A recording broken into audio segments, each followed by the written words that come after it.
지난주 우리가 말씀을 통해서 살펴봤는데요.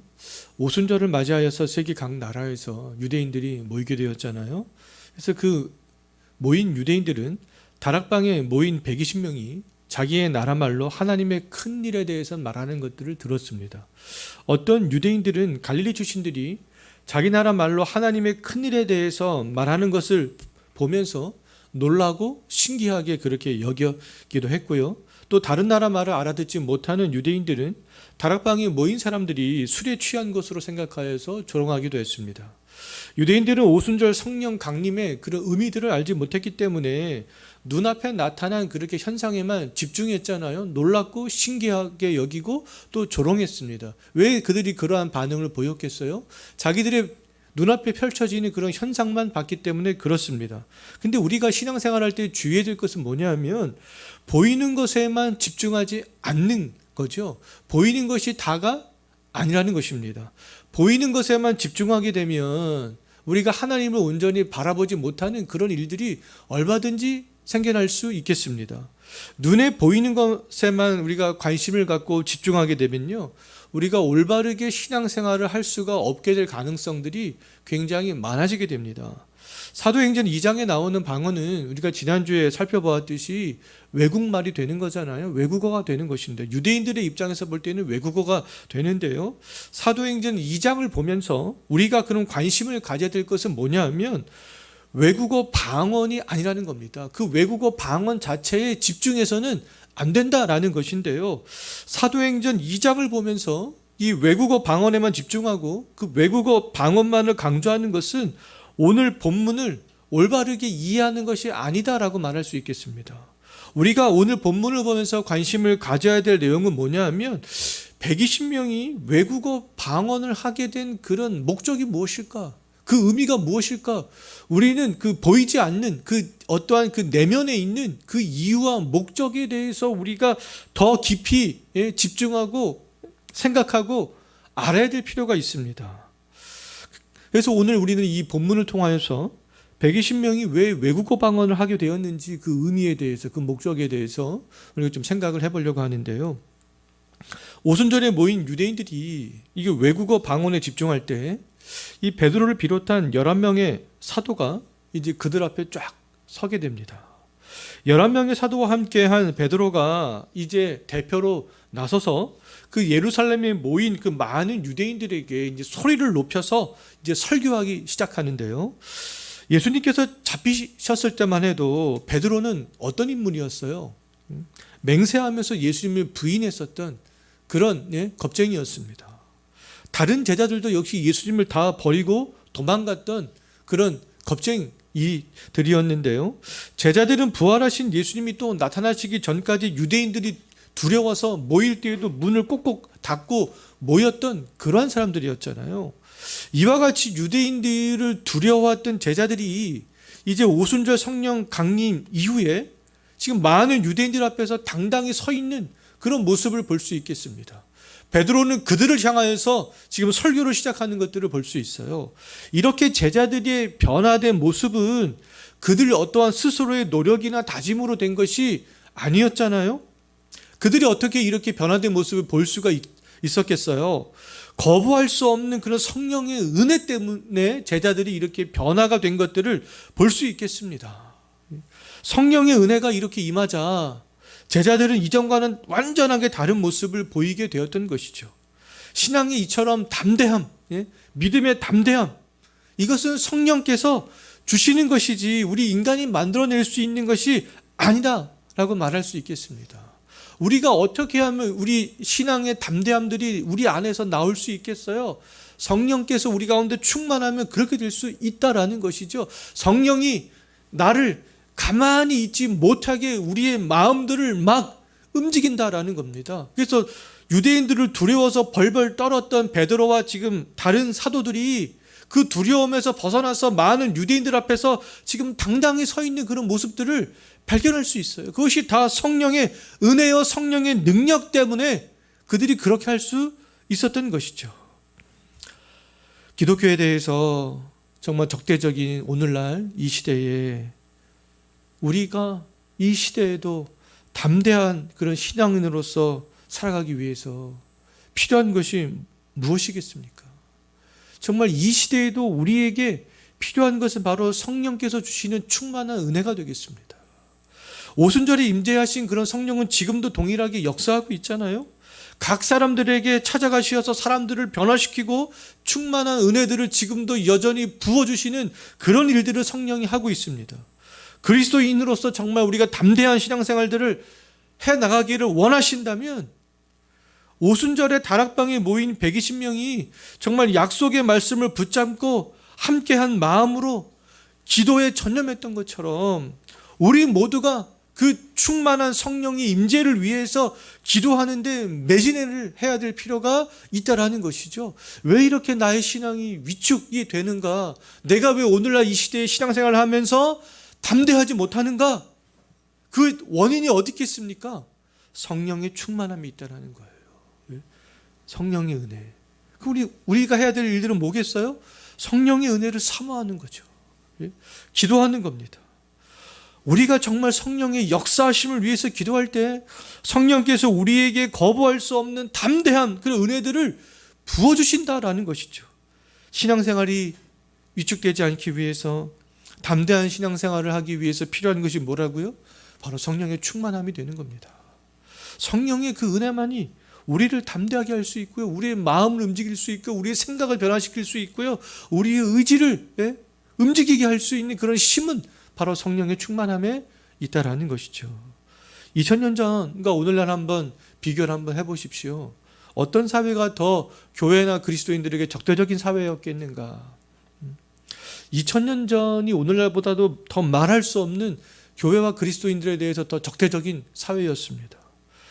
그리스도인이라는 것 때문에 유대 사회에서 수많은 불이익을 당해야만 했던 그런 시대가 2000년 전이었어요. 그럼에도 그 모든 것들을 다 감수하면서 제자들이 이전과는 다르게 수많은 유대인들 앞에서 지금 당당하게 서 있을 수 있게 된 것은 계속 반복적으로 말씀을 드리지만 단 한 가지 이유 때문에 그들이 그렇게 당당하게 서 있을 수 있었어요. 바로 성령의 충만함 때문이었습니다. 성령의 충만함이 아니라 다른 것으로 어떻게 설명할 수가 있겠습니까? 다른 것으로는 설명할 수가 없어요.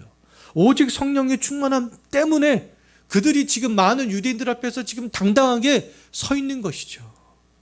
직장에서, 사회에서, 불신자들과의 또는 만남에서 그리스도인으로서 오늘날 우리가 위축될 때가 많이 있습니다. 그럴 때 우리에게 필요한 것이 뭐라고요? 성령의 충만함이라는 것이죠. 그것을 간구하는 겁니다.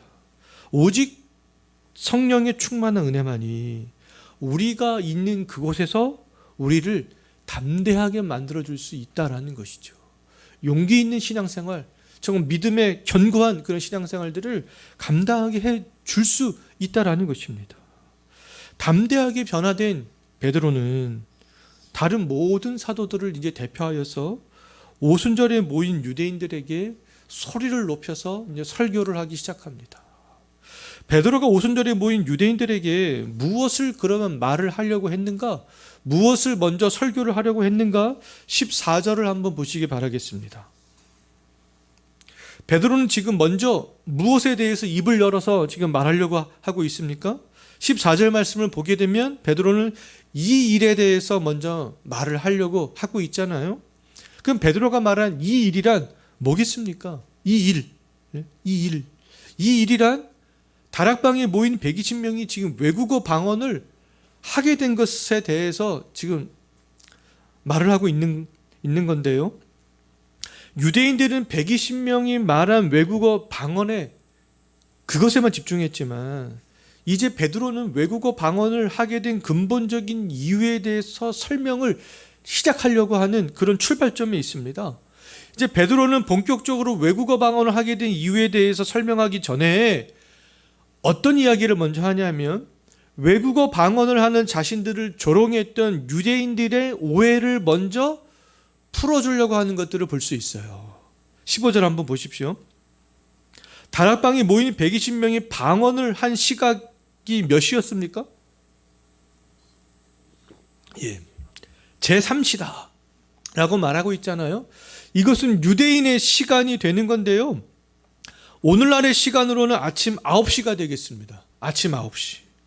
유대인들은 안식일이나 명절 오전 시간에는요, 근데 전통적으로 금식을 합니다. 먹지 않아요. 마시지도 않습니다. 그런데 오늘이 지금 무슨 날이에요? 오순절 명절이잖아요. 그럼 아침 9시부터 유대인들이 120명이 음식을 먹거나 마실 리가 없다라는 겁니다. 이것은 그 당시에 유대 사회에서 불문율과 같았습니다. 그러니까 오순절 명절에 아침 9시부터 술에 취하는 것은 유대인으로서 있을 수 없는 일이다. 지금 베드로가 모여 있었던 많은 유대인들에게 먼저 이런 이야기를 하고 있는 것이죠. 그럼 거기에 모여 있던 대다수의 유대인들은 베드로의 말을 듣고 어떤 생각을 했겠습니까? 아, 그렇지. 다 동의를, 제가 생각해 볼 때는 다 동의를 했을 것 같아요. 왜냐하면 그것은 유대 사회의 전통이었기 때문에 그렇습니다. 아, 그렇지. 120명이 오늘 오순절 명절인데 아침부터 술에 취할 리는 없는데, 아마 이들이 모여있던 유대인들이 그런 생각을 하면서 그렇다면 베드로가 무엇을 말하려고 하는지 아마 귀를 쫑긋 세우고 들었을 것 같아요. 우리들도 이 복음과 기독교에 대해서 오해하는 사람들을 만날 때, 오해하는 사람들이 있잖아요. 그런 사람들을 만날 때 베드로처럼 그들이 오해하고 있는 그 부분들을 먼저 좀 설명을 해줘야 될 필요가 있습니다. 하나님을 알지 못하고 교회가 어떤 곳인지 알지 못하는 사람들이 하나님과 교회에 대해서 오해하는 것은 당연한 거잖아요. 너무 당연합니다. 그들은 이 교회라는 것이 어떤 곳인지 알지 못하기 때문에 그렇습니다. 그들은요, 우리를 배려할 수가 없는 그런 사람들이에요. 그들은 자기들의 생각대로 이 교회에 대해서 말할 수밖에 없는 그런 사람들입니다. 그들이 우리가 말하는 소리를 듣지 않으면 어쩔 수 없어요. 들으려고 하지 않으면 어쩔 수 없습니다. 하지만 그들이 우리가 말하는 소리를 들을 수 있는 귀가 조금이라도 있다면 어떻게 해야 되겠습니까? 우리들은 오늘 본문에 있는 베드로처럼 너희는 지금 그것을 오해하고 있어. 오해하고 있는 그것들을 좀 설명함으로 설득할 필요가 있습니다. 지금 베드로가 지금 오순절 성령 강림 사건 이후에 자기들이 지금 외국어 방언을 하게 된 그 이후에 오해하는 그 사람들에게 먼저 이런 설명과 설득하는 그런 작업들을 지금 하고 있잖아요. 그런 일들이 필요하다라는 것이죠. 우리에게 성령의 정말 충만함들이 있다면 베드로처럼 담대하게 증거하고 설명할 수 있다라는 것이죠. 다락방에 모인 사람들은 그렇다면 술에 취한 것이 아니었다라는 겁니다. 우리가 술에 취한 것이 아니야. 어떻게 오순절 명절부터 우리가 술에 취할 수가 있겠니? 우리는 술에 취한 것이 아니야. 지금 베드로가 지금 그것에 대해서 증언하고 있는 거죠. 16절 한번 보십시오. 베드로는 그럼 다락방에 모인 사람들이 외국어 방언을 하게 된 이유에 대해서 이제 설명을 하는데요. 구약 성경과 연관지어서 설명하고 있잖아요. 구약 성경 어디와 연관지어서 설명하고 있습니까? 요엘서와 연관지어서 설명하고 있습니다. 다락방에 모인 우리들이 이렇게 아침부터 너희들이 잘 알아들을 수 없는 말로 지금 이렇게 막 외국어 방언을 하는 것은 요엘 선지자가 이미 예언했던 일이다. 그럼 너희들 지금 요엘서 잘 알고 있지 않냐? 요엘선 한번 생각을 해봐라. 요엘 선지자가 뭐라고 말하고 있는지. 지금 우리가 이렇게 외국어 방언을 하게 되는 것은 요엘 선지자가 말한 그 예언을 성취한, 이루어진 그런 일이다. 지금 베드로가 그것에 대해서 지금 강조하고 있는 거예요. 그렇다면 우리가 오늘 본문을 보면서 집중해야 될 것이 뭐겠습니까? 제가 서두에도 말씀을 드렸듯이 우리가 집중해야 되는 것은 외국어 방언이 아니다라는 것들을 알 수 있습니다. 요엘 선지자의 예언이 성취된 것에 우리들은 집중해야 되는 것이죠. 요엘 선지자의 말씀이 오순절 성령 강림 사건에 이루어졌어? 그 의미가 뭘까? 정말 그것이 뭘까? 우리는 거기에 대해서 집중을 해야 되는 겁니다. 요엘 선지자는요, 하나님의 구속사에 있게 될 오순절 성령 사건을 미리 예언한 것이다라고 말할 수 있겠습니다. 이 성경은 하나님이 죄인을 구원해가는 그런 구속사를 다루고 있는 그런 책이 되겠습니다. 우리가 성경을 보면서 이것을 잊어서는 안 되는 것이죠.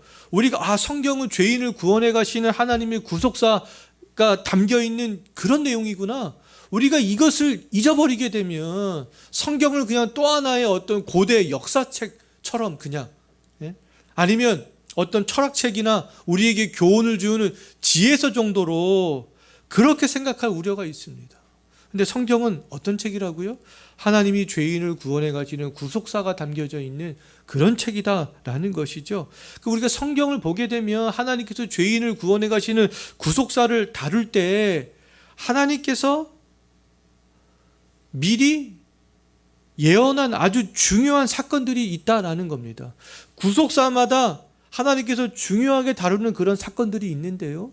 그러한 사건들에 대해서 하나님께서는 갑자기 이런 방구의 말 없이 그냥 갑자기 어느 날 짠하고 이루어지게 하지 않았다라는 것이죠. 하나님께서 어떻게 하셨다라는 겁니까? 미리 수십 년 전, 아니 수십 년 후, 수백 년 후에 있을 일들을 미리 하나님께서는 항상 예고하셨다라는 겁니다. 지금 오순절 성령 강림 사건도 하나님께서 요엘 선지자가 미리 예고하셨던 그런 구속사에 있었던 그런 하나의 사건이라는 것들을 지금 베드로는 강조하고 있는 거예요. 예를 들어서 또 이스라엘 백성들이 출애굽을 하게 되잖아요. 근데 그 출애굽은 어느 날 갑자기 예고 없이 이루어졌던 그런 구원사가 아니다라는 것이죠. 하나님께서 이미 이스라엘 백성들이 아브라함의 자손들이 종이 되어서 400년 만에 많은 재물을 가지고 나오게 될 것이다. 아브라함에게 이미 예고했었습니다. 출애굽 사건은 아브라함에게 예고했던 그 일들이 이루어진 그런 사건이 되는 것이죠. 창세기 15장 13절 14절을 보게 되면 이미 하나님께서 아브라함에게 그것들을 예고하셨던 것들을 알 수 있어요. 또 북이스라엘이 아수르에게 멸망하고 남유다가 바벨론에게 멸망하는 것과 또 이 사람들이 포로로 끌려갔다가 70년 만에 다시 고향으로 돌아오게 된다라는 것도 이사야 선지자 또 예레미야 선지자에게 하나님께서 이미 예고하셨던 그런 일들이었어요. 하나님께서 이미 선지자들에게 예고하셨고 그 예고하신 일들이 성취가 되었던 것이죠. 또 예수님께서 처녀의 몸에서 태어나는 것과 베들레헴에서 탄생하는 것과 애굽으로 예수님께서 어린 시절 이주했던 그런 일들과 또 다시 애굽에서 돌아와서 갈릴리 나사렛에 정착하는 것, 그 일련의 이런 모든 과정들도 다 구약 성경에서 예언이 되어져 있었다라는 것이죠. 이사야서와 미가서와 호세아서에 보면 이러한 일련의 과정들이 다 이미 예고가 되어져 있었습니다. 예수님께서는 이미 예고가 되어진 그런 일들을 다 이루셨던 것이죠. 예수님께서 나귀를 타고 예루살렘에 입성하시는 것과 십자가 위에 계셨을 때 일어났던 모든 사건들도 이미 스가랴서와 시편에 예고가 되어져 있었던, 예언되어져 있었던 그런 말씀들이었어요. 다락방에 모인 120명이 외국어 방언을 하게 되는 것도 요엘서에 이미 예언되어져 있었던 그러한 사건들이었다라는 것이죠. 성경을 기록한 저자들의 이러한 예언은 정확하고도 명확하게 다 적중하였다라는 것이죠. 다 이루어졌다라는 겁니다. 성경에서 예언된 일들이 이루어지지 않은 것은 단 하나밖에 없어요. 이제 어떤 일들이 아직 이루어지지 않았겠습니까? 예수님과 재림과 함께 될 종말, 종말, 완성된 종말, 그거 하나만 남았습니다. 성경에 기록된 내용 중 이제 마지막으로 성취될 예언은 예수님의 재림, 종말, 이거 하나만 남았어요. 지금까지 성취가 된 구약의 모든 예언들을 다 한번 한번 해보십시오. 제가 좀 전에 말씀드렸던 구약에서 예언된 모든 일들이 다 하나씩 이루어졌잖아요. 그러니까 우리가 어떤 예언에 대해서 관심을 갖고 예언된 것이 이루어진 것에 대해서 관심을 가져야 되는 것은 이 성경에 있는 것에 좀 우리가 더욱더 관심을 가져야 되는 것이죠. 어떤 세상의 사람들이 예를 들어서 노스트라다무스 같은 사람들이 미래 예언하고 또 어떤 사람들이 예언을 하고 그런 것에만 우리가 호기심을 가지고 관심을 갖는 것이 아니라 정말 성경에서 예언된 것, 그 예언들이 반드시 이루어진 것. 우리가 그것에 관심을 갖고 집중해야 될 필요가 있습니다. 종말은 반드시 오는 진리가 되겠습니다. 자, 우리는 예수님의 재림을 제외하고 성경에 예언된 모든 말씀이 이미 성취된 것을 우리는 경험하고 있어요. 다 성취가 되었습니다. 이 요엘 선지자의 말씀이 성취된 오순절 다락방에 임한 성령 이런 강림 사건은 그런 구속사에 있어서 하나님께서 쭉 구속사, 하나님의 창조부터 종말 사이에 하나님의 구속사가 지금 쭉 진행이 되어져 가는 가운데 있는데요. 이런 구속사에 있어서 그럼 성령 강림 사건이 어떤 의미가 있겠는가? 17절 한번 보십시오. 하나님의 구속사가 진행이 되는 과정 가운데 이 오순절 성령 강림 사건은요, 하나님이 말세에 하나님의 영, 성령이잖아요. 성령을 모든 육체에게 부어주시는 시발점이 되는 그런 사건이 되는 것이죠. 예수님께서 재림하신 이후부터 이미 말세가 시작이 되었습니다. 예수님께서 이미 초림하신 후부터요. 제가 주보에 좀 잘못 오타가 있는데요. 예수님께서 초림하신 이후부터, 부활 승천하신 그 이후부터 이미 말세는 시작이 되었는데요. 우리는 이미 시작된 말세를 살고 있습니다. 요엘 선지자를 통하여서 말세에 하나님의 영을 모든 육체에 부어주실 것에 대한 약속이 그럼 오순절에 이루어진 거죠. 요엘 선지자가 말했던 그런 모든 육체는 과연 무엇을 의미하겠는가? 17절과 18절을 보면 알 수 있는데요. 한번 보십시오. 요엘 선지자가 말했던 말세 지말의 모든 육체에게 부어질 그런 성령. 그렇다면 이 모든 육체가 말하는 것은 17절과 18절에서 뭐라고 말씀하고 있습니까? 자녀들과 젊은이들과 늙은이들과 남정과 여정에 대해서 말씀하고 있잖아요. 그럼 이 17절과 18절 이 말씀의 강조점은 어디에 있겠습니까? 이 사람들만 딱 우리가 생각해서는 안 되는 거잖아요. 이 말씀의 강조점은 남녀노소 계층을 초월하는 것에 있습니다. 그 말세에 하나님이 부어주시는 성령을 경험할 수 있는 사람들은 누구라는 거예요? 남녀노소 계층을 초월한 모든 사람들을 의미합니다. 이 육체를 가진 사람, 남녀노소 계층을 초월한 모든 사람들. 하나님께서는 말세를 살아가는 그 모든 사람들에게 이 성령의 충만함의 은혜들을 부어주신다. 그렇게 약속을 요엘서를 통하여서 하셨는데 그 약속이 지금 성령 강림 이때에 이루어지게 된 것이죠. 구약에서는 그 하나님의 계시의 그런 말씀들을 특별하게 깨달을 수 있는 그런 사람들이 왕이나 선지자, 제사장들이었잖아요. 그들은 어떤 예언이나 환상과 꿈을 통하여서 하나님의 계시의 말씀들을 깨달을 수 있었습니다. 그런데 이제 오순절 이후에는 그렇지 않다라는 것이죠. 남녀노소 계층을 초월하여서 누구나 하나님과 친밀한 교제를 할 뿐만 아니라 성경을 통하여서 하나님의 계시의 말씀을 받을 수 있고 누구나 깨달을 수 있게 되었다라는 겁니다. 그것을 통하여서 이제 모든 육체가 성령을 받을 수 있게 되었던 것이죠. 모든 사람들이 하나님이 주시는 영적인 특권을 누릴 수 있게 되었던 겁니다. 요엘 선지자가 예언한 예언이 오순절에 성취가 되었기 때문에 오늘날 우리와 같은 사람들도 성경을 통해서 하나님의 계시의 말씀을 직접 깨달을 수 있게 된 것이죠. 말씀을 통해서 하나님의 나라를 밝히 알 수 있게 된 것입니다. 또 말씀을 통하여서 구원의 확신을 가지고 미래에 대한 소망을 가질 수 있게 되었던 것이죠. 아직까지 오순절 성령이 임재하지 않았다면 우리들은 왕이나 선지자나 제사장과 같은 특정한 사람들을 통하여서 여전히 하나님에 대해서 그리고 그의 나라에 대해서 들어야 됐어요. 오순절 이런 성령 강림 사건은 우리와 같은 평범한 신앙인들에게는 그렇다면 큰 은혜 사건이 아니겠어요? 직접 하나님께서 성령이 임재하여서 하나님의 계시의 말씀들을 깨달을 수 있게 되었던 것이죠. 성령인 남녀노소 계층을 초월하여서 모든 육체에 부어질 것이라는 그런 약속이 이제 이루어지게 되는데, 그 성령 강림 사건, 이 오순절 성령 강림 사건에 이루어진 그런 사건들이 요엘 선지자가 말했던 그런 사건이다라는 것들을 어떻게 증명할 수 있겠어요?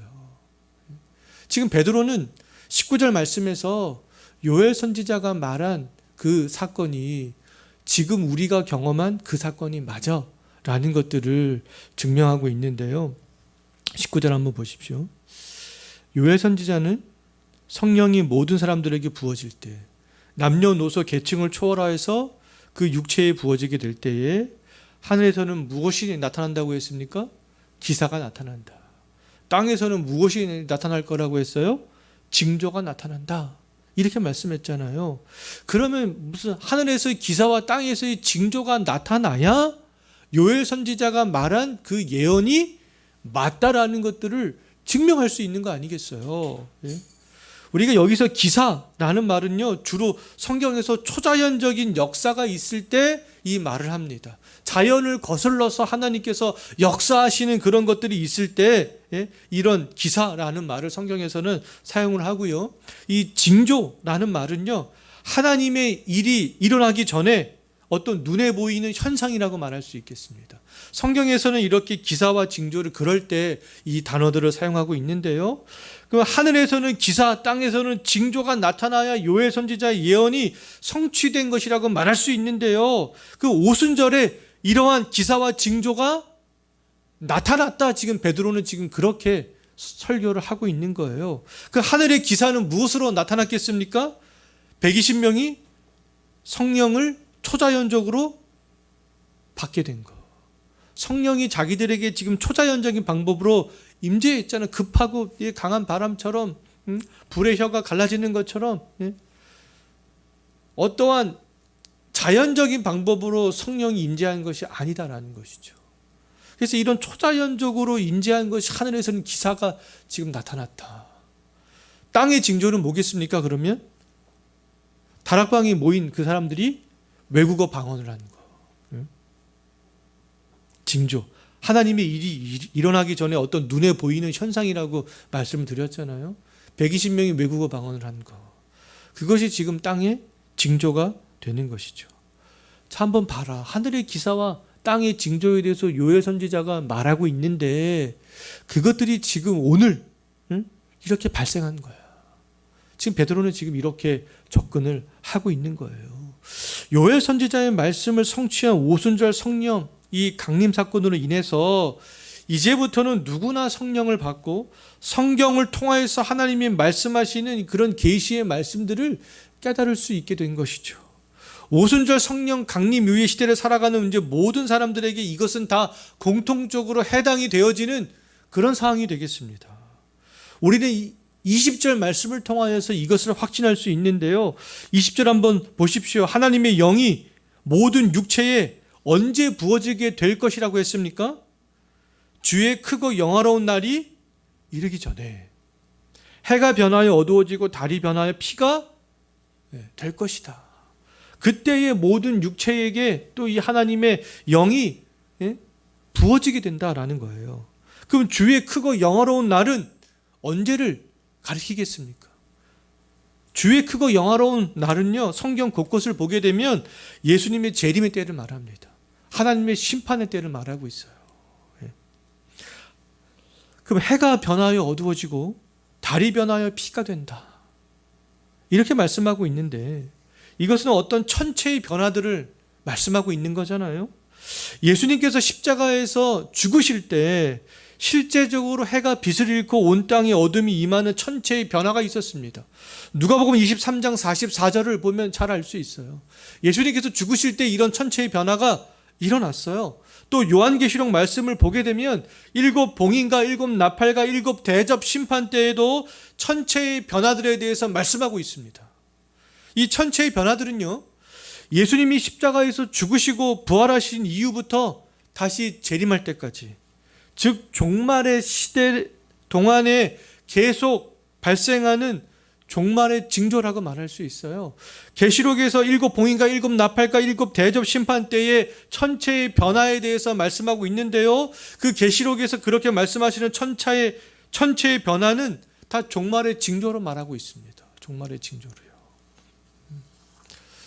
그렇다면 요엘 선지자가 말한 하나님의 영이 모든 육체에게 부어지는 그런 사건은 이 종말의 기간 동안에 계속적으로 일어나는 그런 사건이라고 말할 수 있겠습니다.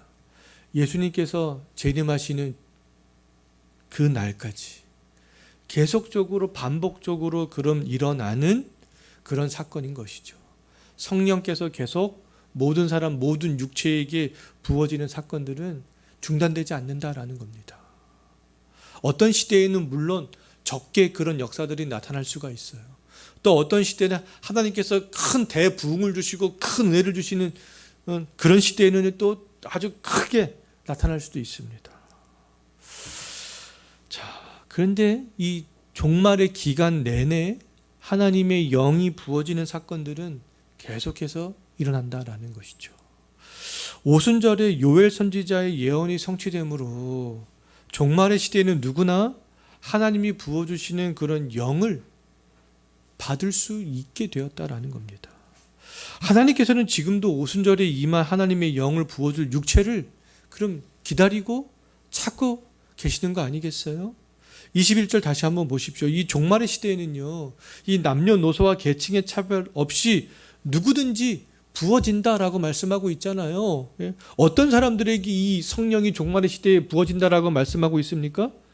주의 이름을 부르는 자. 주의 이름을 부르는 자들은 구원을 얻는다. 성령이 임하여서. 하나님의 구속사에서 오순절 성령 강림 사건은 모든 사람들에게 구원의 문이 열리게 된 그런 첫 시발점이 되는 것이죠. 다음 주에 살펴보겠지만 이 오순절에 베드로가 증거한 설교를 통해서 수많은 유대인들이 이제 회심하게 됩니다. 회심한 유대인들을 통해서 이제 성전과 회당을 중심으로 모였던 이제 유대인 공동체와는 다른 공동체가 세워지게 되는 것을 볼 수 있어요. 그 다른 공동체가 어떤 공동체겠습니까? 바로 이 교회가 되는 것이죠. 이제 성령을 받은 사람들은 누구나 차별 없이 교회 공동체의 일원이 될 수 있게 되었어요. 유대인들은 어린아이와 여자와 종을 구별했지만 신약시대의 교회는 그 모든 사람들을 포용하고 함께하는 그런 공동체가 되겠습니다. 하나님의 법에 어긋나지만 않는다면 교회는 주의 이름을 부르는 모든 사람들을 다 받아들여야 되는 것이죠. 이 모든 사람들과 함께 그리스도의 몸인 교회를 견고하게 세워 나가야 되는 겁니다.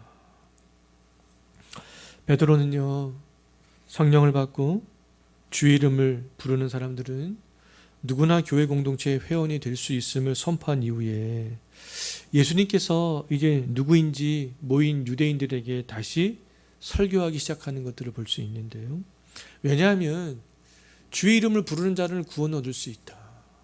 먼저 그거 이전에 요엘 선지자가 말한 그 예언들이 지금 우리를 통하여서 성취가 되었다.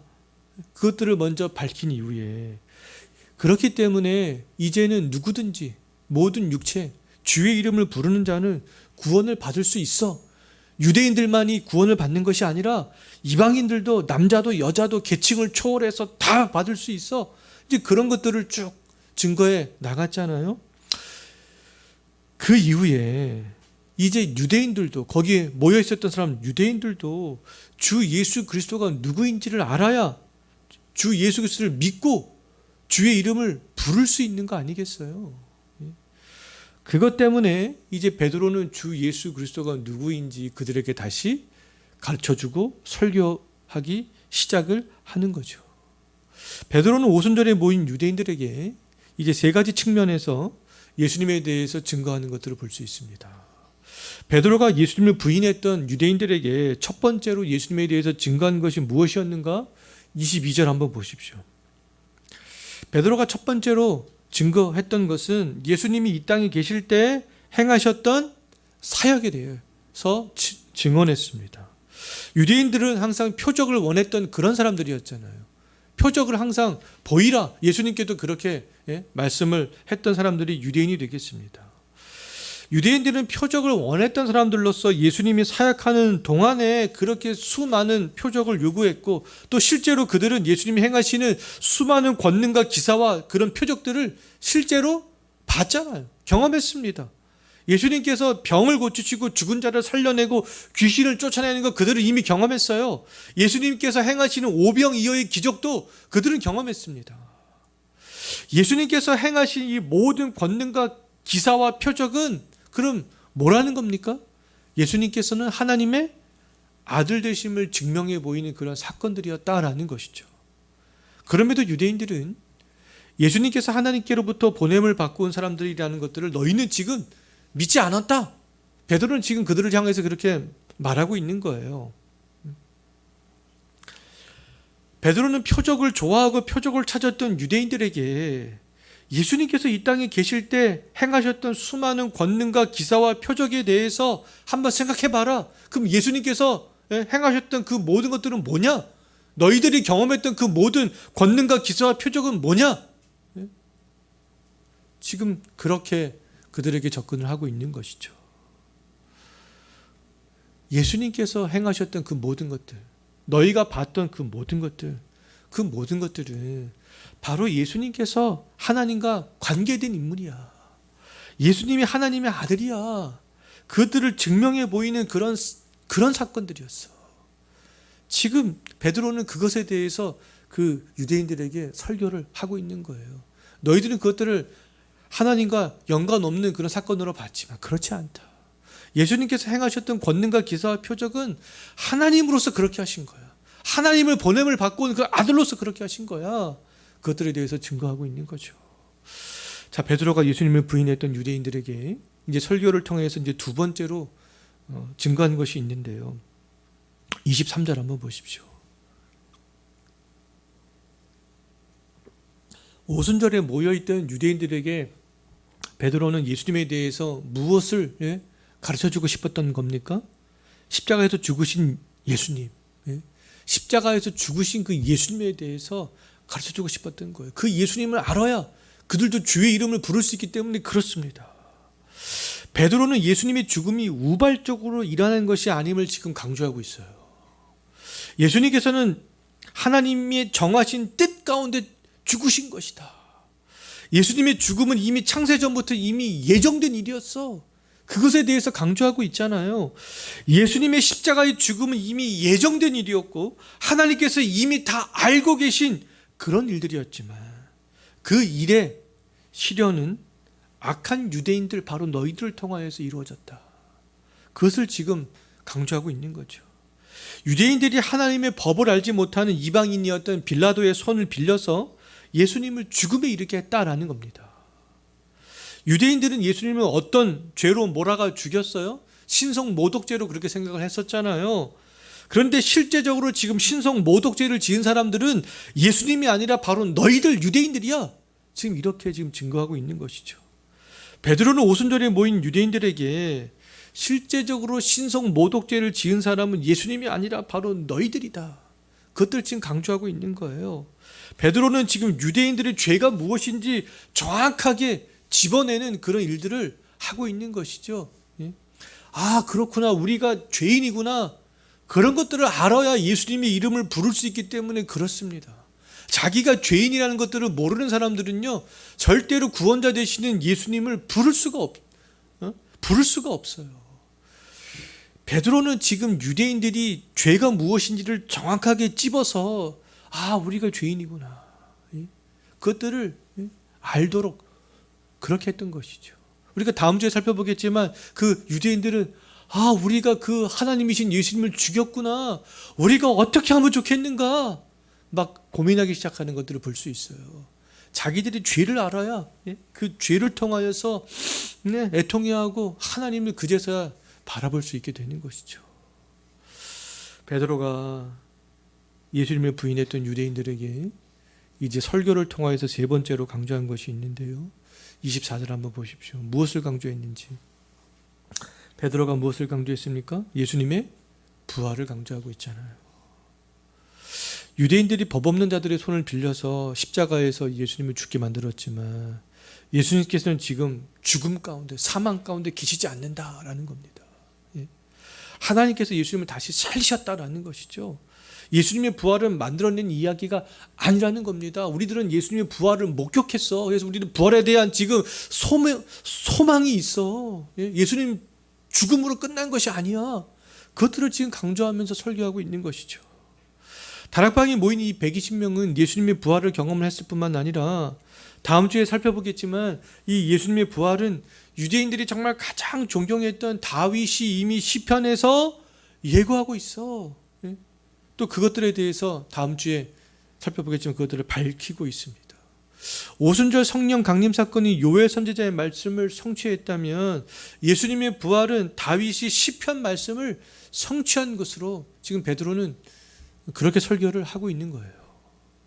베드로는 오순절에 모인 유대인들이 예수님의 이름을 부를 수 있도록 예수님에 대해서 세 가지 측면으로 설교했습니다. 예수님의 사역에 대해서, 예수님의 십자가의 죽음에 대해서, 예수님의 부활에 대해서 설교를 했던 것이죠.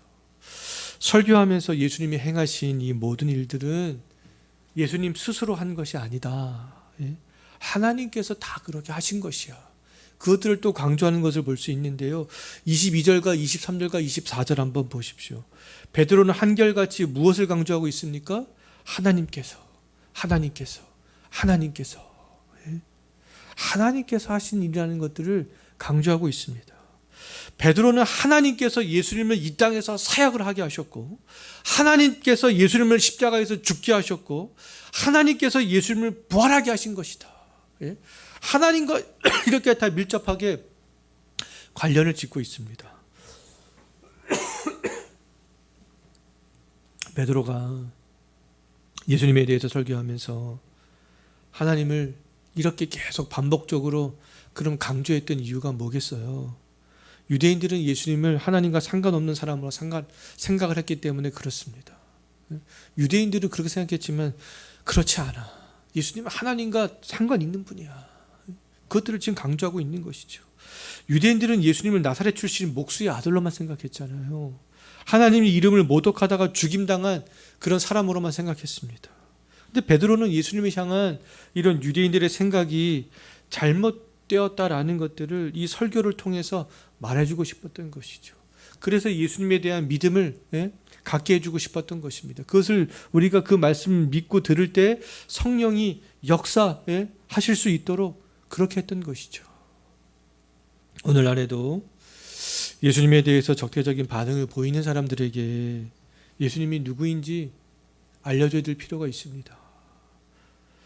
그 책임은 성령을 받고 주의 이름을 불러 구원을 얻게 된 우리들에게 이 시대에는 있다라는 것이죠. 우리들은 이 시대의 그런 사명을 받은 사람이다라는 겁니다. 그들도 예수님이 누구인지 알아야 예수님의 이름을 정말 진심으로 부를 수 있게 된다라는 것이죠. 우리들이 해야 되는 일들은 베드로처럼 예수님이 이 땅에 오셔서 행하신 그런 사역과 십자가의 죽음과 부활에 대해서 증거하는 거예요. 우리가 전하는 이 복음을 듣고 반드시 주의 이름을 부르며 구원을 얻는 사람들이 생겨나게 된다라는 겁니다. 이러한 일들이 2000년 동안 계속해서 지속이 되어져 왔기 때문에 구원받은 하나님의 사람들이 계속해서 생겨져 오게 된 것이고요. 교회가 없어지지 않고 계속해서 그 역할들을 감당해 올 수 있었던 거죠. 이 말씀은 바로 요엘 선지자를 통해서 하나님께서 하신 약속이었다라는 거예요. 오순절 성령 강림 사건을 통해서 이루어졌다라는 것이죠. 이런 하나님의 이런 약속은 오늘날에도 유효하다라는 겁니다. 하나님의 약속의 말씀을 그렇다면 우리가 이 시대에 정말 믿고 듣고 실천할 수 있는 그런 사람이 되어져야 되지 않겠어요? 이번 한 주에도 그 약속의 말씀을 믿고 정말 온전하게 실천해 나갈 수 있는 그런 한 주가 되었으면 좋겠습니다. 기도하겠습니다. 하나님 아버지, 성경에서 예언되었던 모든 말씀